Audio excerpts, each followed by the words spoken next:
Sementara itu, Saudara, Komisi Independen Pemilihan sebagai penyelenggara pemilu di Aceh terus mempersiapkan diri menghadapi perhelatan pemilihan umum serentak 2024 mendatang. Selain melakukan berbagai pelatihan, KIP Aceh juga akan bersiap menghadapi tahapan pemilu pada 14 Juni mendatang. Ketua Komisi Independen Pemilihan atau KIP Aceh Samsul Bahri mengatakan, sebagai lembaga penyelenggara pemilu di Aceh, KIP Aceh sudah menjalankan beberapa persiapan menghadapi tahapan pemilu yang akan dimulai pada 14 Juni mendatang, seperti menyelenggarakan rakor KIP seluruh Aceh untuk penguatan kelembagaan menghadapi pemilu serentak 2024 mendatang.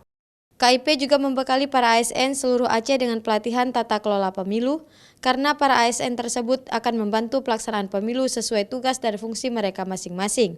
KIP Aceh juga akan memberikan pelatihan kepada perwakilan partai politik lokal dalam simulasi pengisian sistem informasi partai politik atau SIPOL. Sehingga pada saat pemilu dimulai, perwakilan partai politik sudah mengerti proses pengisian. Nah, sebenarnya tahapan itu mulai tanggal 14 Juni, karena kan perintah undang-undang 20 bulan ya, Undang-Undang nomor 7, 20 bulan. Nah, makanya kalau kita hitung hari H dengan tahapan itu 14 Juni sudah mulai, 14 Juni.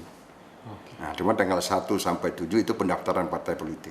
Kita mengadakan juga penguatan kelembagaan untuk ASN seluruh Aceh, itu kita panggil ke Hermes, juga kita memberikan pelatihan tentang tata kelola pemilu.